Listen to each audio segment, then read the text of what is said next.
Since 1887, the Stonington Free Library has been a center for knowledge, ideas, creativity, and entertainment.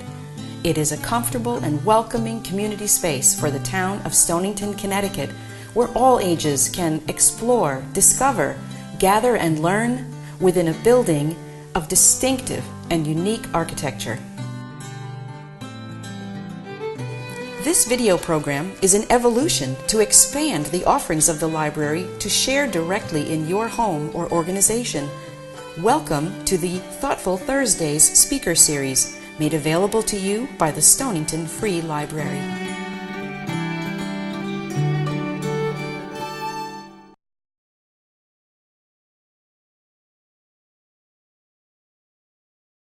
Welcome to Stonington Free Library and to another of our Thoughtful Thursday programs.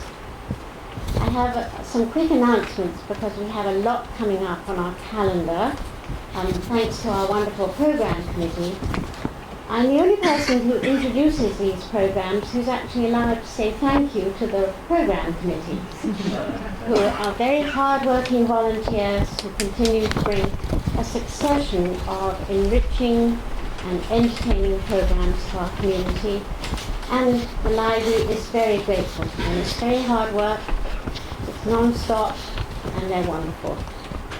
So, just quickly, this next Sunday evening lecture will be here at the library on July 14th, when architect and teacher Joe Moore will be speaking on historical preservation and modernism in dialogue, which is kind of interesting, but Mr. Moore is probably the most highly informed, passionate, and entertaining speaker on architecture today. So put that on your calendar. Our next Thoughtful Thursday presentation is on July 18th, when art conservators Sarah Dove and Tara Anderson will be speaking on the current conservation projects at the James Merrill House, which will be very fascinating.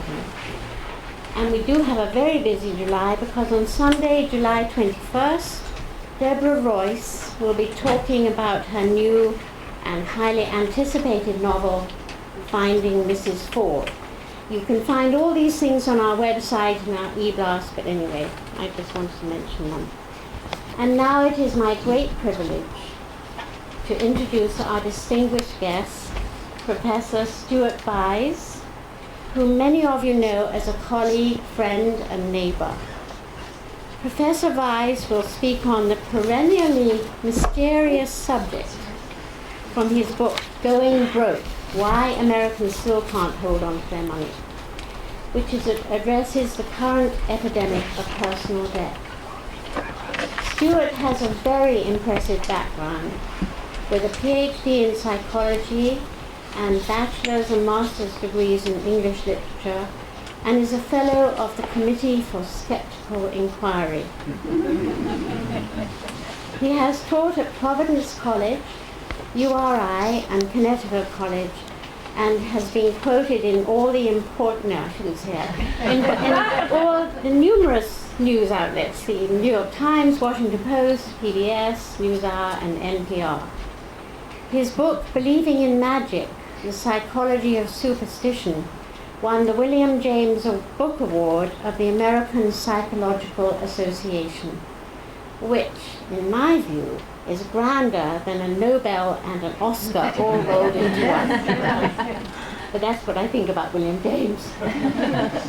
Both of Stuart's books will be available for sale and signing after the lecture, along with wine and cheese, generously provided by our speaker, so that the conversation can continue. Thank you, Stuart. So please give a warm welcome to Professor Stuart Vyse.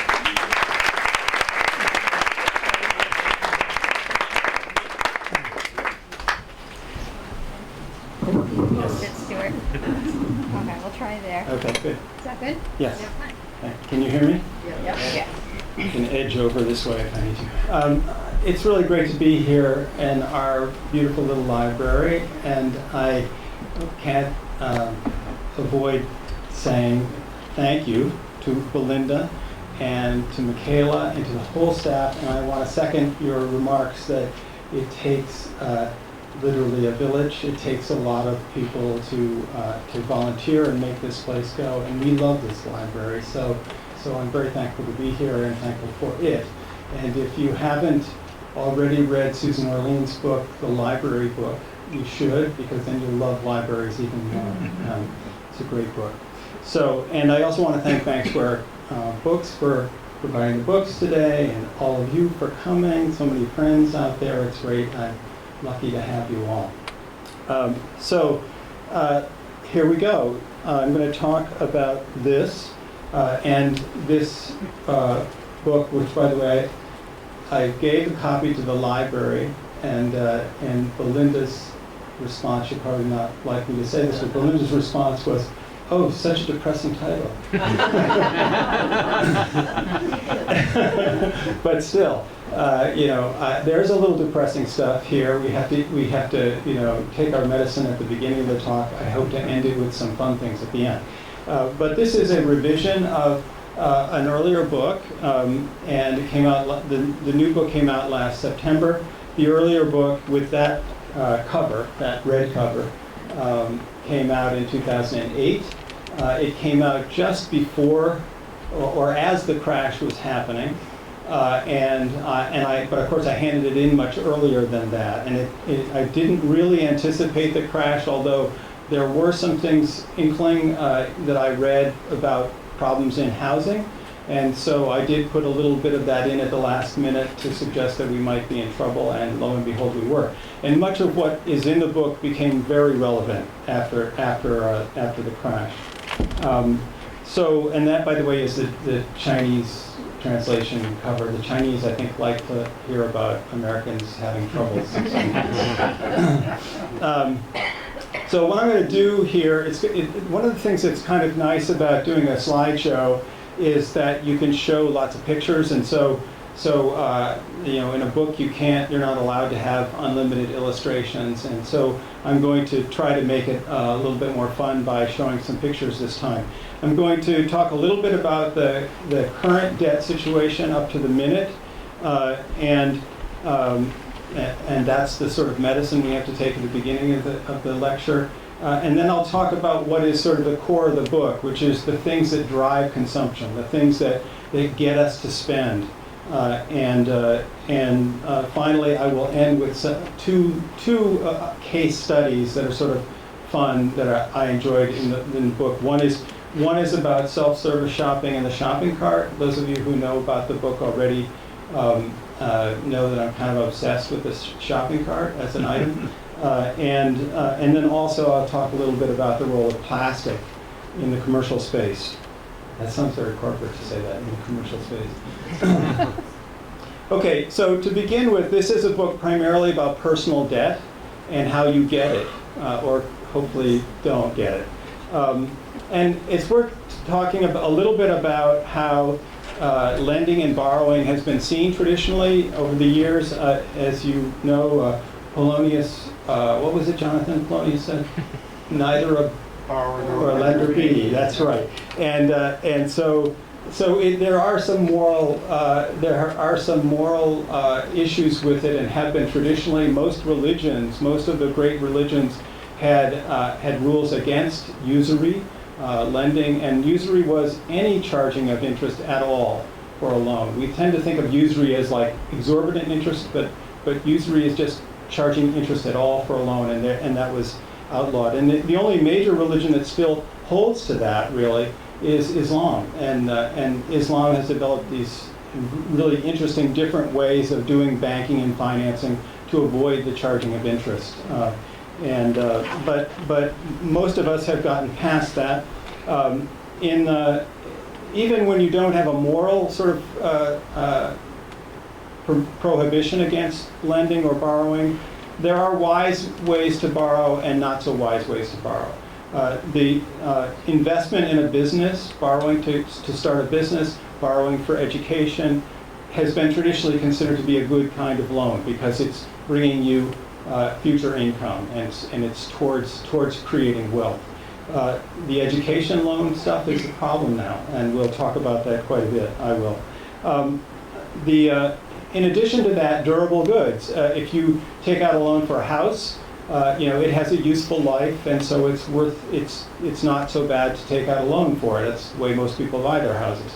And the same is true for cars, even furniture. If it's considered to have a useful life. The problem is if the loan extends beyond the life of the object. That can be a problem. I mentioned Singer sewing machines because in the middle of the 19th century, the Singer sewing machine company, for the first time, allowed families to buy Singer sewing machines on time, and they weren't really sold to homes or to families before that.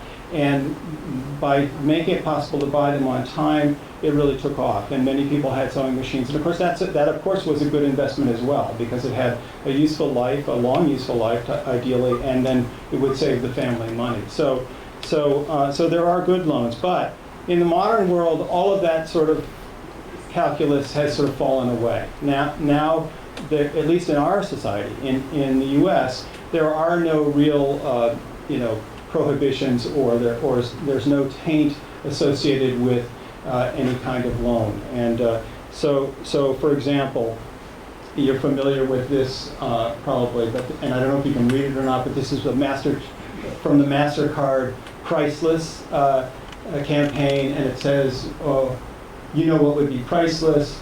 Having a sea lion for an alarm clock, right? So this is the idea that, experiences, even though they're brief, right, and they're over, and the debt may extend well beyond that, it's the idea that it's worth it to have this experience.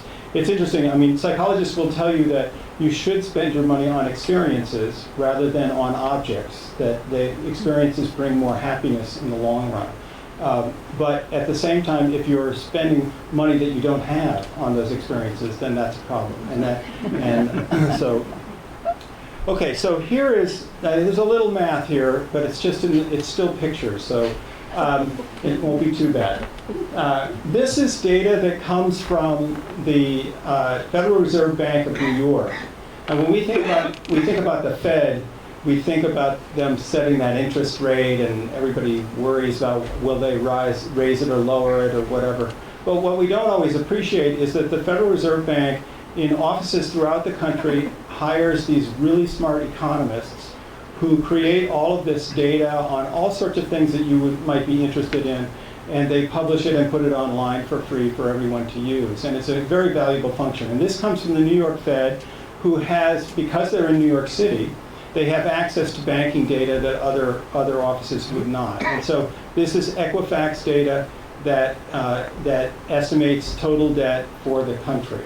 And the blue is mortgage debt. So, and this is always the way it has been. Mortgage debt is, for households, is the largest hunk, but of course it's backed up by an asset of value. So theoretically, that's not a problem. Of course, it was a problem for a while, a few years back. But theoretically, that's not a problem. And I want to point out that this is the full range. It goes from 2004 to this past May.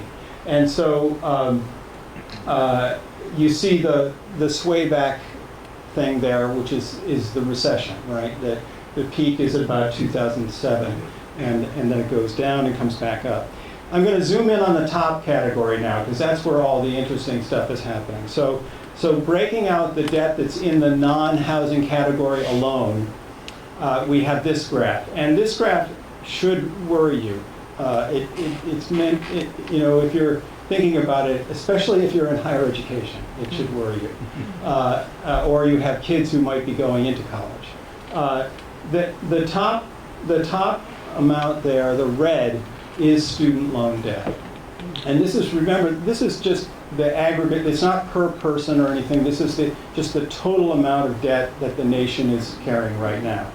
And so if you look over at the left, I have a pointer. If you look over here, that's just 2004, not that far away, 15 years back. Lots of people were taking out student loans in 2004. But look how small that is. It is the least of the 4 types. The other types are the orange is credit card debt. These are auto loans, about which I will say something later on. And this is just other commercial loans. It's things like if you had taken a loan from your credit union, or if you had a furniture loan from a store, or some other kind of loan. And those 2 lines in the middle, they're just plugging in there. They're not going up or down too much. The recession is in there a little bit. But this one, the red one, is very troublesome. It starts out as the smallest amount, and it is now by far the largest amount. It's something like 1.6 or 1.9 trillion dollars in student loan debt being carried by students out there. We do still love our credit cards. There's no, you can see this dip here from during the recession where credit card debt went a little bit down. But a lot of that was actually the banks, in the midst of this terrible situation, were writing off a lot of that debt. They knew they weren't going to get it back, so they wrote it off their books. And then it's come back now, and it's about at the same level it was before. The other thing that's interesting on this graph is that auto loans are really going up at the moment. Cars are really expensive now. And what's happening is that people are writing loans for much longer periods of time. 7 years is common now. I remember it used to be 5 years was sort of the most you could get a loan for a car, and many people got 3 or 4. And so 7-year loans and longer. There's also a weird thing going on with people being able to refinance the loans on their cars and take money out, just like in the mortgage situation of before. So this is happening. The difference for the lenders and for the car people is that they can take your car back easily. It's harder to get people out of their homes or to do something with that home when there's a foreclosure. But in some states in the country, you only need to miss one payment on your car, and they can come tow it away. And they can. So repo business is huge. If you're interested, there's a lot of repo stuff on YouTube which you can watch. It's quite dramatic. Very large people with very big trucks, and they have all sorts of sophisticated equipment. And in many states, it's legal. It's legal for the repo man to drive their car right onto your property and take the car away. So then they can resell it. They can, there's all sorts. So they manage to have a better way of doing that than with mortgages. But it's a tough life. So people are paying too much for cars, obviously. This map, if the other one didn't make you scared, this one will make you a little bit more scared. This is a little complicated, but I'll help you with it. These are those same categories of loans, mortgage loans and also the non-housing loans. And it's the percentage of them that are 90 days delinquent or more. So 90 days is, you haven't paid in 3 months. That's substantial. These are loans that are really in trouble. And this is one of the things that they track quite carefully at the Fed. So I'll go through it slowly. Obviously, this arrow is meant to highlight where things started to go bad. The orange line is mortgages. And mortgages normally don't have a very high delinquency rate. People pay their mortgages, typically. But here you can see it started to peak up, and it goes up. And the mortgage peak leads the others. So this was the beginning of our downfall back in 2007. The blue line is credit cards. Credit cards always have a pretty high delinquency rate. It's just the nature of that business, and the banks sort of build that into their business model. That's why we pay, or people pay, very high interest rates on their credit cards because of that insecurity that they have there. But the one that really should shock you a little bit is this red one.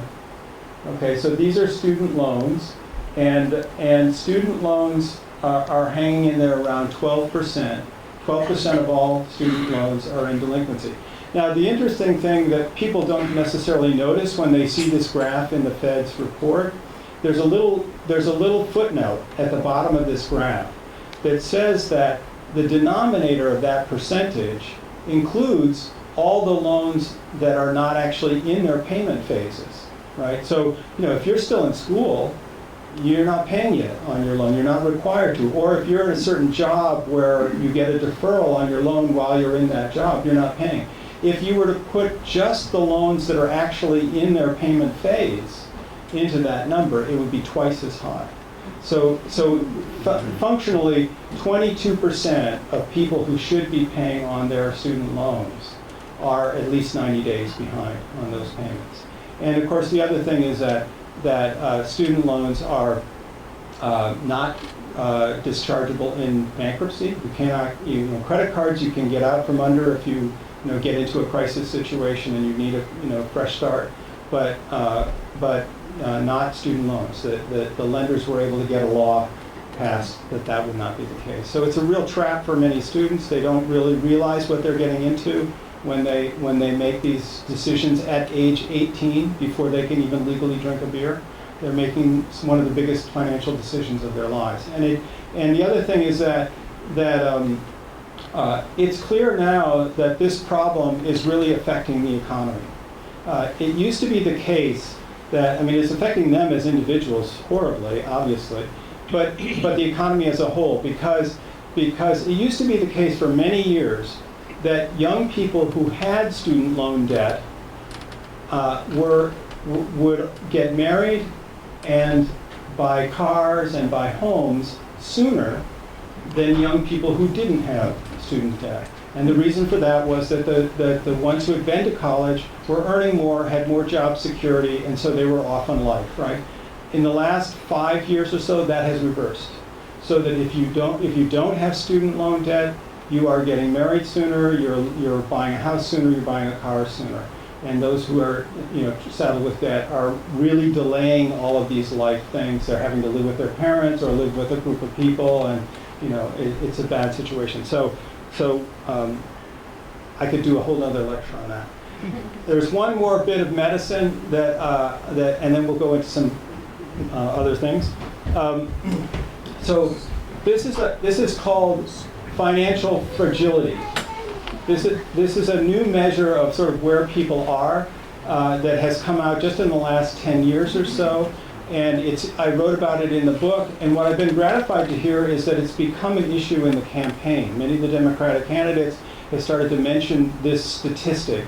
They mentioned a different number than I am, but this statistic, which is the simple question people asked: if you had to come up with $400 today for an emergency, could you? And if so, how? Right?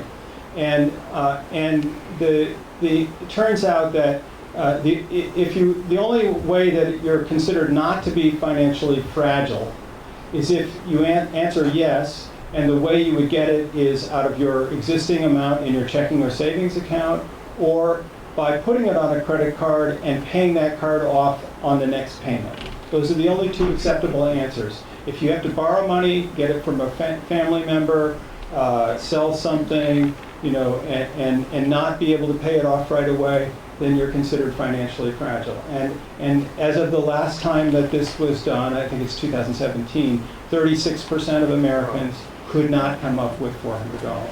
It's essentially and that's a lower number. It was 45 a few years before that. And it's essentially the case that what you're really saying when you give the statistic is that about a half, I would say that it's reasonable to estimate that about a half of Americans have no cash savings at all, right? And they're living that way. Now, we're doing pretty well in the economy right now. Employment is high and things are going along pretty well. There's still problems of poverty and inequality, but in terms of people having a job and getting by, we're doing better than usual. But with that many people that close to the edge, literally paycheck to paycheck, any bump in the road again, and we will be back into kinds of things we saw before. Okay, so that's, and by the way, I put in the poverty things in there, but I can't imagine living on those amounts of money. I don't know about you. But just to put that in context, obviously some of the people in the 36 are just poor. And so that's why they can't come up with $400. But $400 is not that much money. If your car breaks down, it's going to be more than that. And so people can't handle it.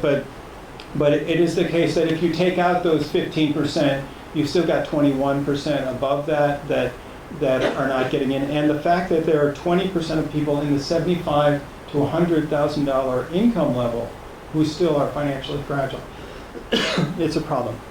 Okay, that's the really bad stuff, and I promise it'll be more fun now. At least a little bit more.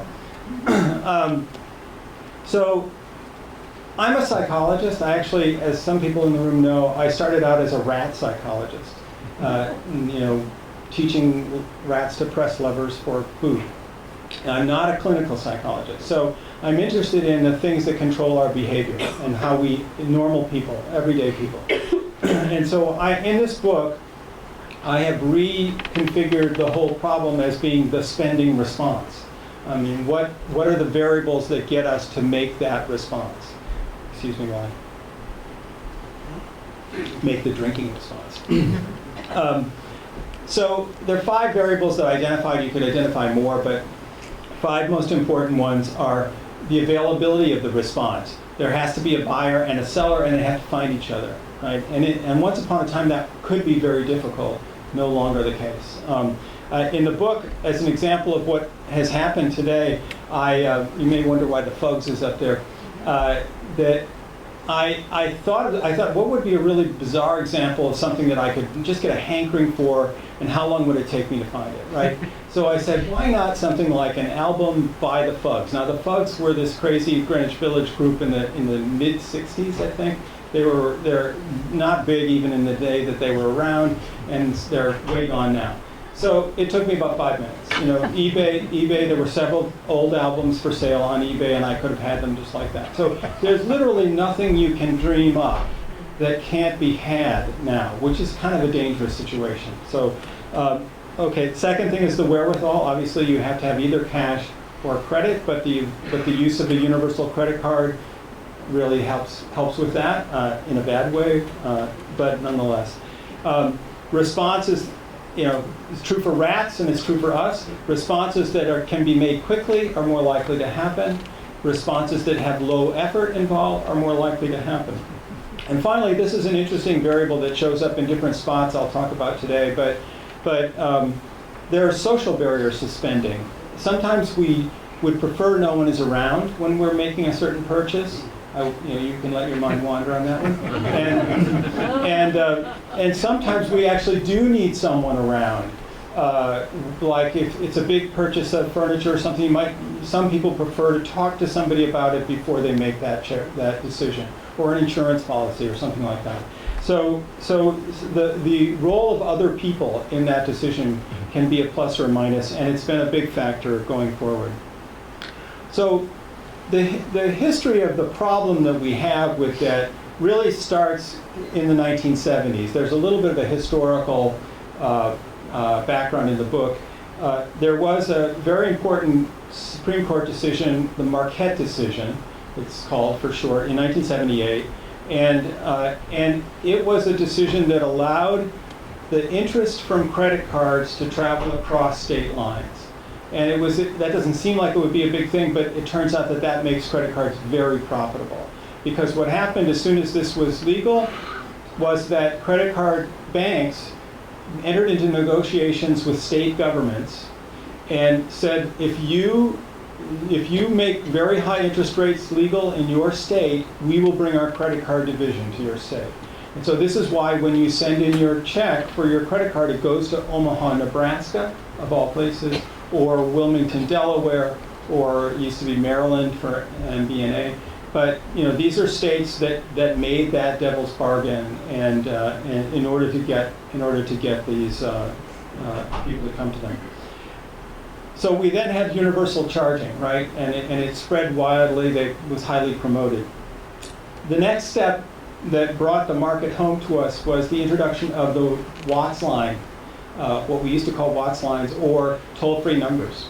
So once the toll-free number was added to the equation, it meant that you could get a catalog in the mail, you could see something in that catalog that day, you could proceed to the telephone with your credit card, and you could complete a transaction in just a few minutes, right?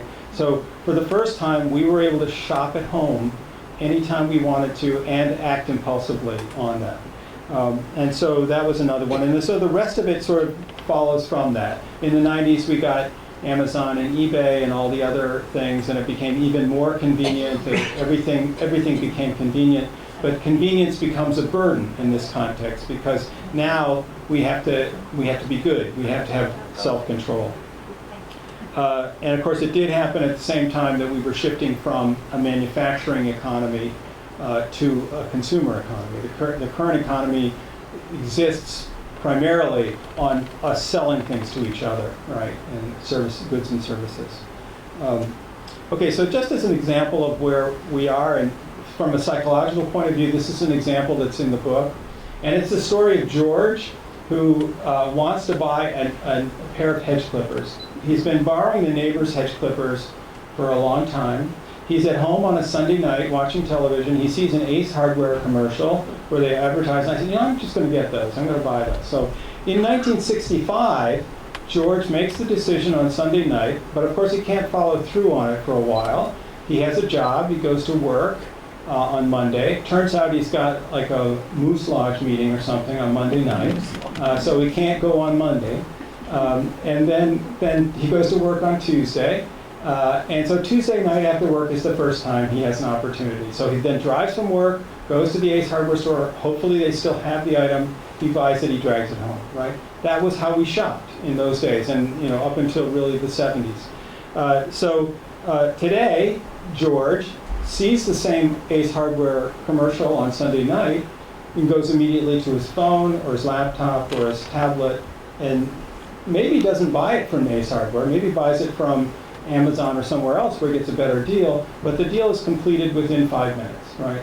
So the difference psychologically between the two, one is impulsive, the other one is impulsive too in a way, but because it takes so long, there's lots of time to have second thoughts.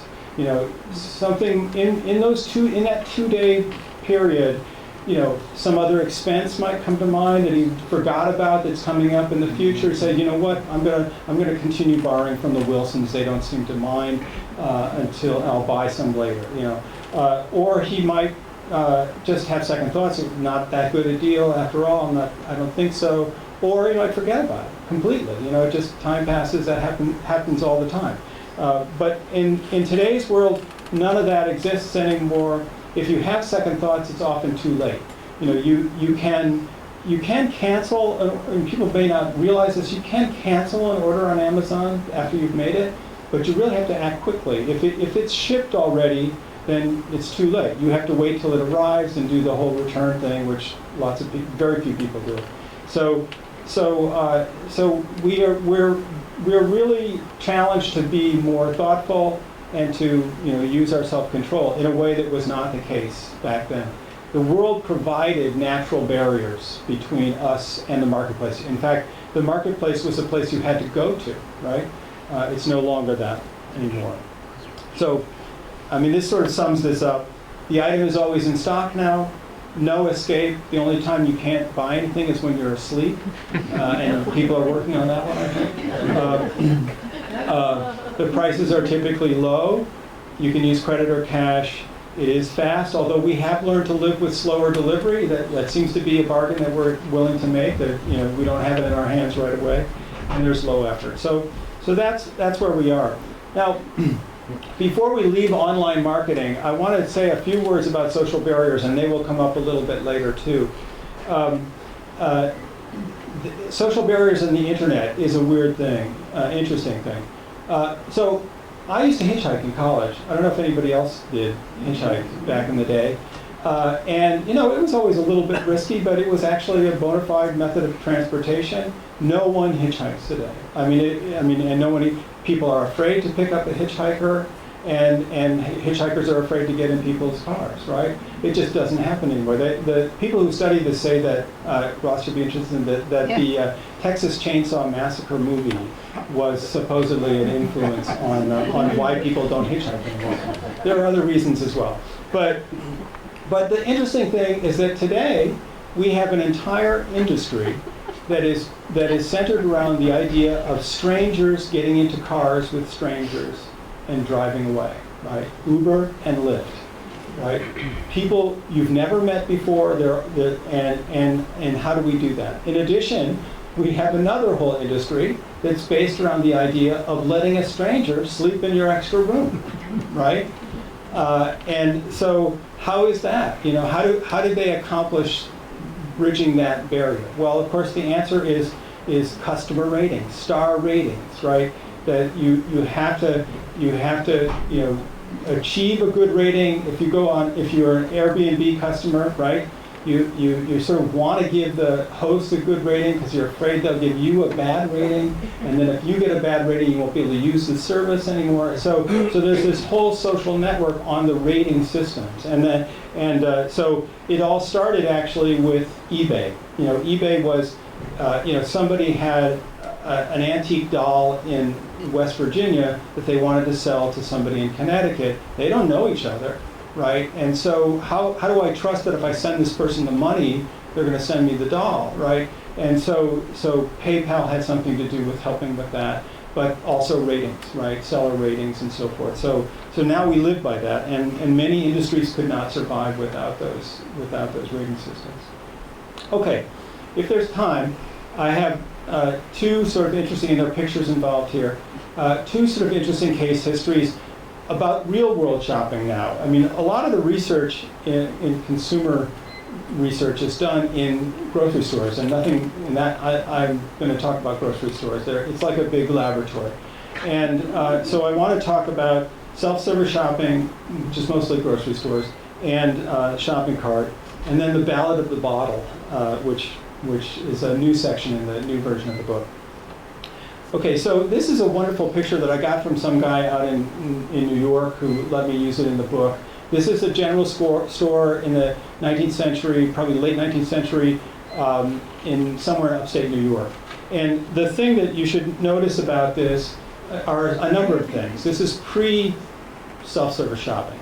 But you'll notice that under normal circumstances, these guys are behind the counters. This is what is known as a counter and wall style experience. So the clerks are behind the counter.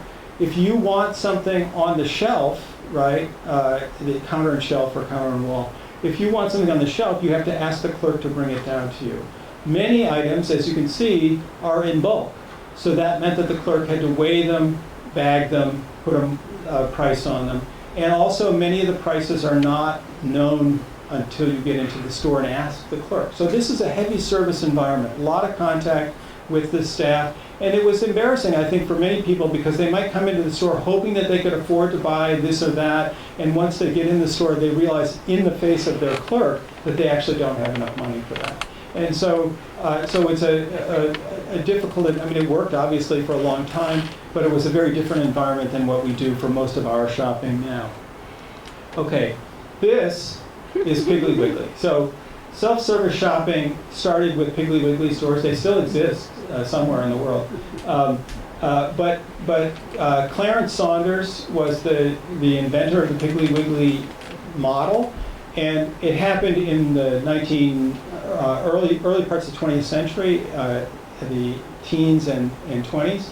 And by then, we had lots of sort of single-use packaging with labels and branding now an issue on those items, and furthermore, those tags that are on the shelf are price tags. So he openly advertised the prices, and furthermore, he advertised those prices in the local newspaper so that you could, in fact, count your pennies, decide in advance what you wanted to buy, and you would go into the store with confidence knowing that you could get the things that you wanted and could get them yourself.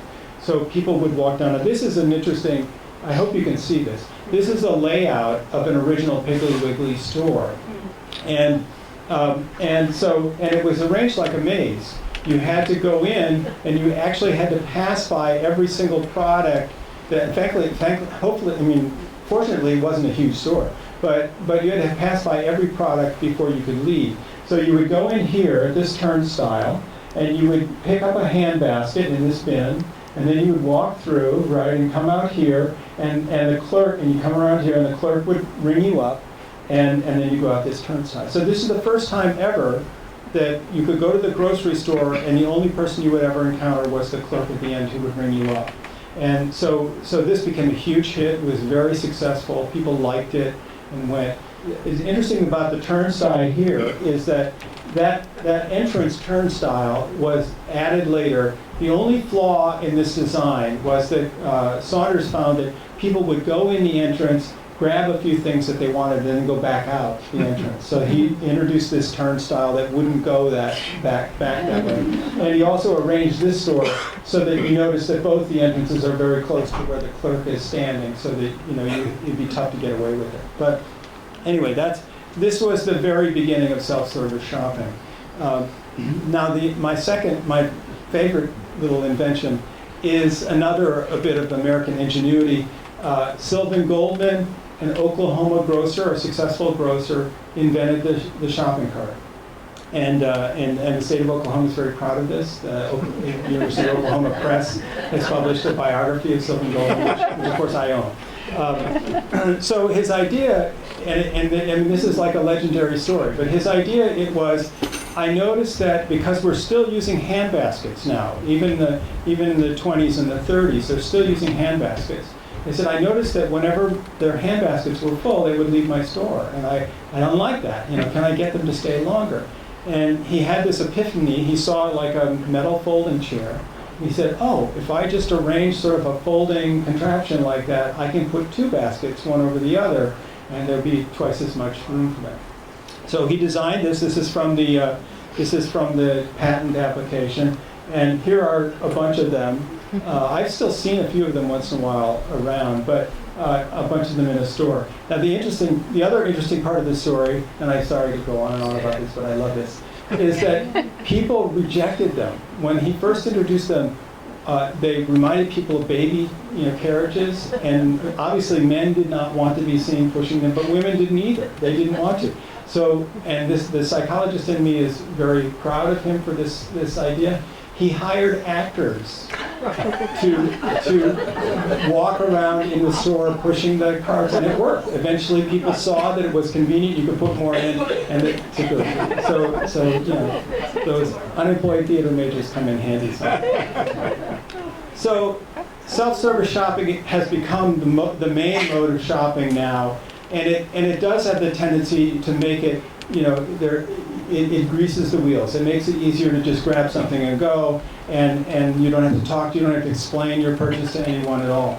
And at the pinnacle today is IKEA. IKEA is actually Piggly Wiggly, right? Because you do have to go through, if you've been to IKEA, you have to pass by every single one of those couches and all those things. But also, it has taken a commodity that normally is not a self-service item. Furniture is usually, even today, if you go to Remorse and Flanagan or any kind of traditional furniture place, you walk in the door and a salesperson greets you, you work with that person, you order it, and the item is usually delivered later, right? So you don't get it right away. And so there's that whole service thing. Some people like that, and that's fine, that's good.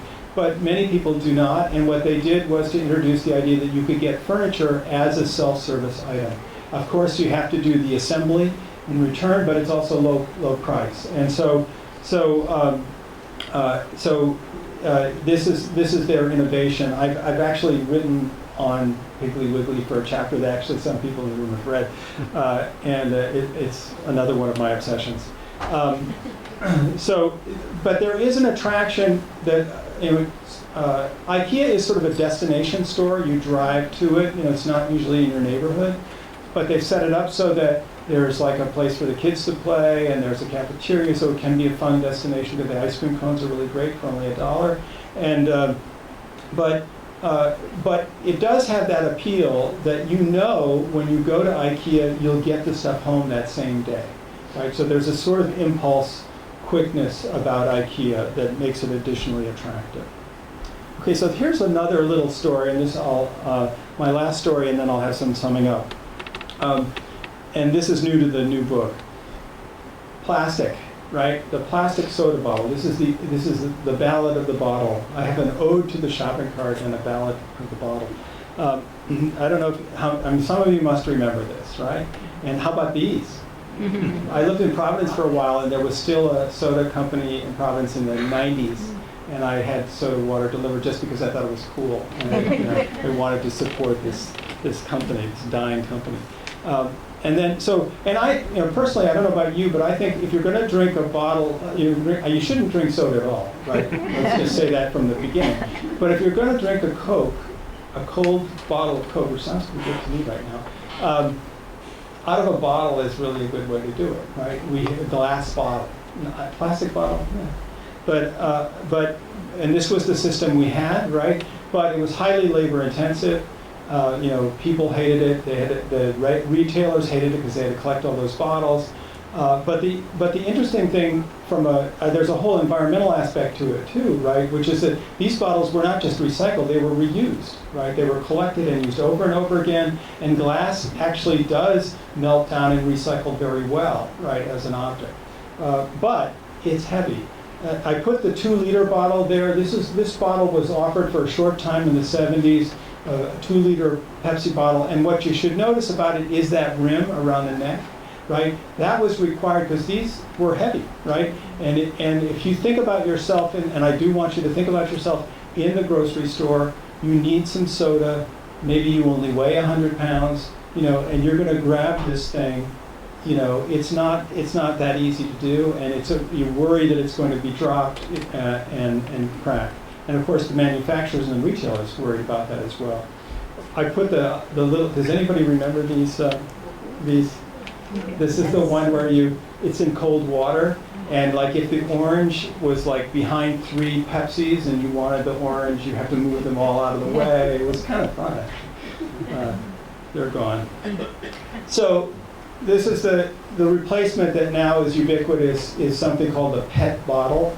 And I can't really say that name, polyethylene terephthalate or something, but it stands for PET. The plastic was invented by 2 British chemists, and its benefit was that it didn't throw off flavor. It was it was safer for using with fluids and bottles to drink. It didn't change the odor. I don't know if some of us are old enough to remember that when soda was first put in cans and beer and other things, there were complaints that the taste was funny, and it took a while for them to work the bugs out of that. And so these guys invented it.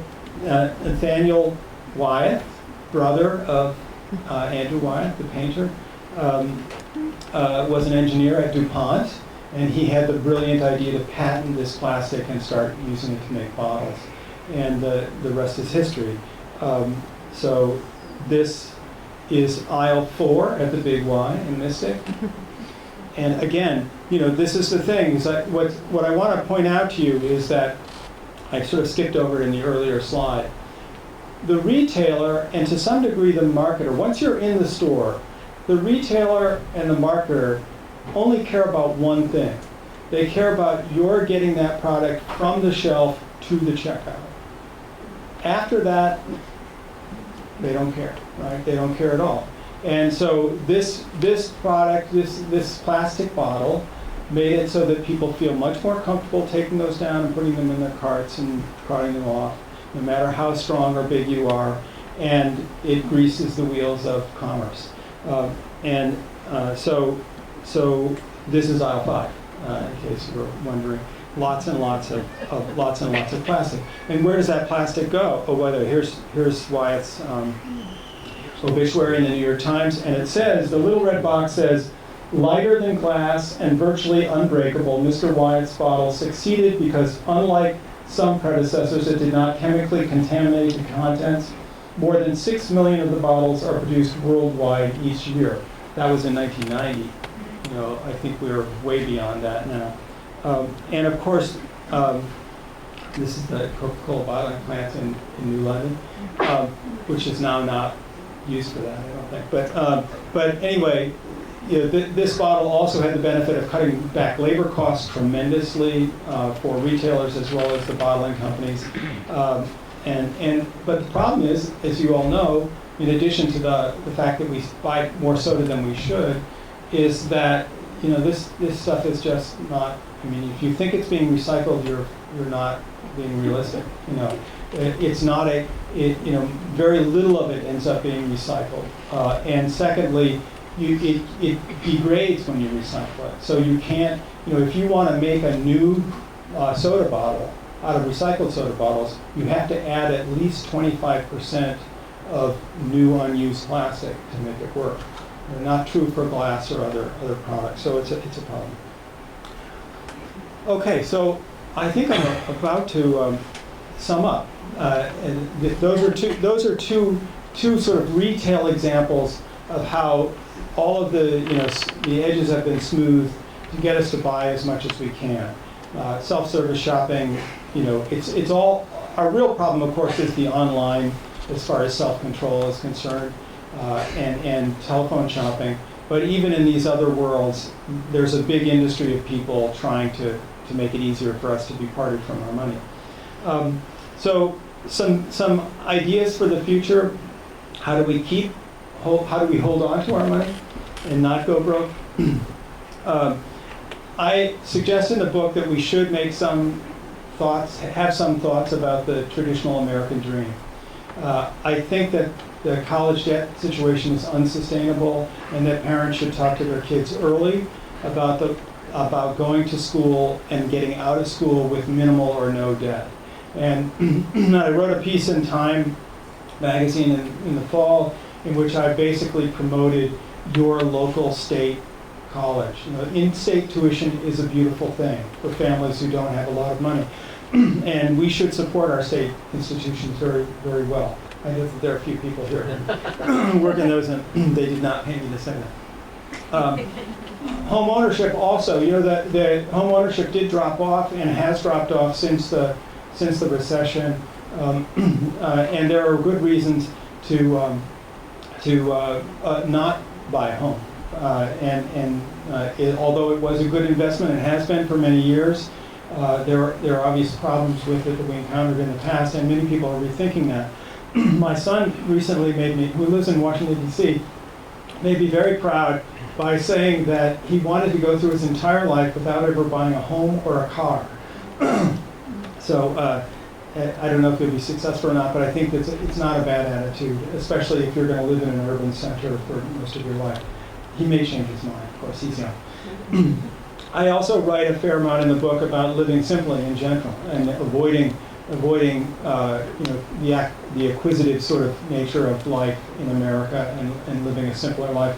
It's a little bit out of, we've just elected, I'm not saying we as in this room, but we've just elected a president whose favorite color is gold, and seems to like to spend money and rather than not. He's not doing simple living, that's for sure. But I'm in favor of it. I also think it's very important that we as individuals and also as a society put much more emphasis on savings. Because we have a commercial economy,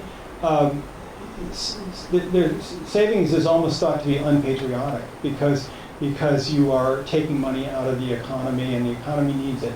Business needs your money, and the problem is that we have half of our population doesn't have any savings and cannot withstand a $400 emergency. So much more emphasis on savings would be important. And by the way, and also of course increasing wages, especially at the bottom, would be very valuable. We can talk later about guaranteed income, but I'm still debating that. But certainly increasing the minimum wage and wages in general, the social safety net, healthcare, all those things would help. But the savings part I want to come back to because we just don't encourage that at all, and it's not true in other places. In Europe, the savings rate is much higher, considerably higher in places like Belgium, France, and Germany. Look at that statistic. 2003, 85% of German children between the ages of 14 and 24 years had a savings account, right? And furthermore, German banks, on average, spend 25% of their marketing advertising aimed towards children. And so, for example, this is an illustration from a comic book in Germany that is given away free in banks And I'm told that word translates to savings bank. And so this is a savings bank. I'm pointing at my screen like you can see it. Savings bank here. And what you'll notice if you look carefully at the picture is that all these kids are carrying their piggy banks to the bank. Right? You see this? These are all piggy banks, and they're making deposits in their savings accounts. So, it can be done. And, Germany has a pretty good economy compared to the rest of Europe. So it can be done. It's just not allowed politically in our society to talk about savings. I don't think even Barack Obama talked about it, during his time in office, but we should. So that's it, folks. Thank you very much.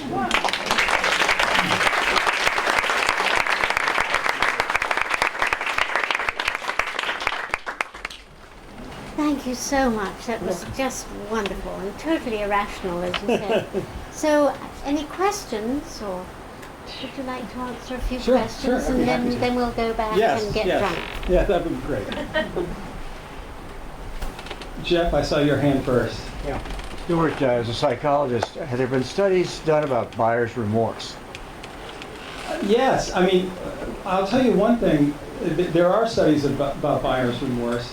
But although not a lot, but there's a lot. There is evidence. I think the most important kind of buyer's remorse that we need more data on is student loan buyer's remorse. And I found some. It's not like scientific data, but I did find a number of discussions online of people saying, I would never do it that way again. I would go to state schools. I would go to a community college first, living at home, then I would transfer to a state school, etc. I would only go to graduate school if I could get an assistantship. And they talk about how they are just day-to-day restricted by the debt.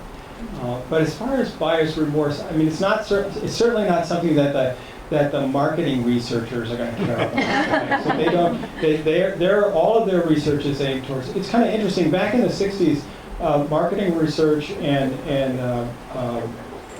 research about business did have a social aspect to it, and they did care about whether people were overspending and so forth. But it all disappeared in the '70s, '80s.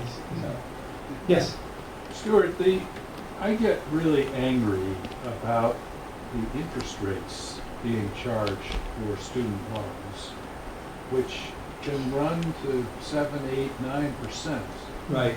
When the government is earning 1.5 to 2, and it makes no sense to me that we are putting that kind of burden on folks who cannot afford it. Of course. And the thing is, I agree with you. And it is the case that over the years, the loans have been privatized. They used to be direct loans from the government, and the interest rates were lower. So, I mean, over the years, that's the way things go in the U.S. They get privatized, and so there's money being made by that, and it's cushioned by the ability of students can't get out from under it by bankruptcy. So, I agree with you, and it's a very bad problem, and I'm not sure what we can do about it, but it is an issue. Well, we could stop taking out the loans. We could unprivatize it. Yeah, there needs to be political will. Yeah, political will for that. That's true. That's right. A public option, as they say, for student debt. But it's bad, and I'm not sure that that's going to change soon. But I agree with you. Okay. Yeah. Yeah, I think continuing on the student loan, I've talked to a number of students who are involved in student loans, and a couple of things are happening. One is that education is getting more expensive, but the imperative of getting a prestigious education is not going down; it's going up, continues to go up. But the other thing that I think is happening is that students don't understand what the repercussions are of having all this debt. They're not educated about, what 6 months after you graduate, you're going to have to start paying down your loan. Nobody talks to them about how much they're going to have to pay and what the education, the degree that they're getting is likely to garner them in the way of salary. I mean, they have this fantasy that going to graduate school is going to lead to, a job that immediately pays $100,000 a year. And, what's $65 a month. Well, actually, it's probably more like $35,000 a year and, you know, $900 a month. Right. And there's a complete lack of education about that. And there's also a lack of education as to what the repercussions are if they cannot make their payments, you know, because bankruptcy is just such a remote possibility for a 25-year-old. Right.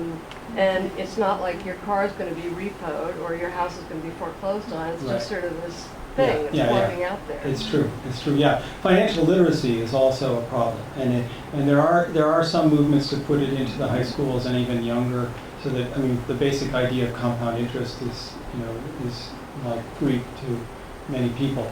And so that would help a lot. It really would. And I mean, to me, it's just this idea that, I mean, it's, in some cases, it's like the second most important financial decision in their whole lives. You know, buying a house would be the only other. And they make it at an age when, and the thing is that they make it at a time when they've worked so hard to get into college. And there is this thing about a premium school, right? And so they've gotten in, and it's like 3 months away.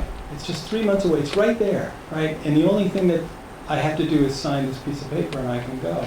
I mean, it's a horrible situation for them to be in. And parents shouldn't, I don't think, let their kids get to that point. They should talk about it much earlier so that they can, you know, make that decision in a different way. But it is a bad situation. Yes, right? If overspending is really addictive, and it seems to be in our culture, as a psychologist, have there been studies made of what triggers, because other addictions have studied how you can motivate somebody to get out of them? Yeah. Well, like alcoholism, etc. And those are very difficult addictions, and this becomes an addiction.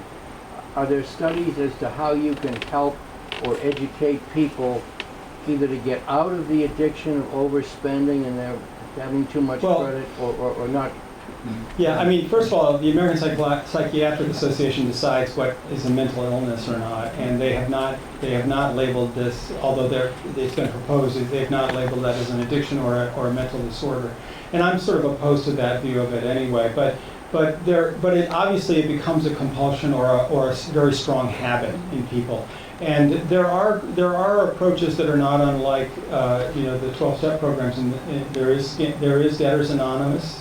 And there are just sort of counseling groups where it is a group therapy situation and people can help each other.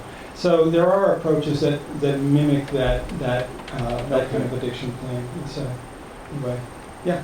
In your book, do you talk about any behavioural steps which people could take to stop them buying things? Yes, I do. I mean, there's a whole section which I did not go into here that draws upon recent research in behavioral economics that leads to making impulsive decisions and not thinking properly about money that can be employed to sort of help with that.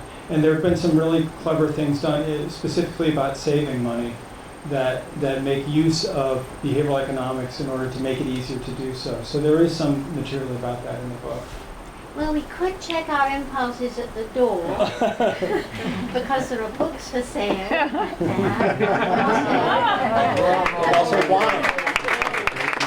Refreshments and a lot more conversation. Great. So, Thank you. thank you so much.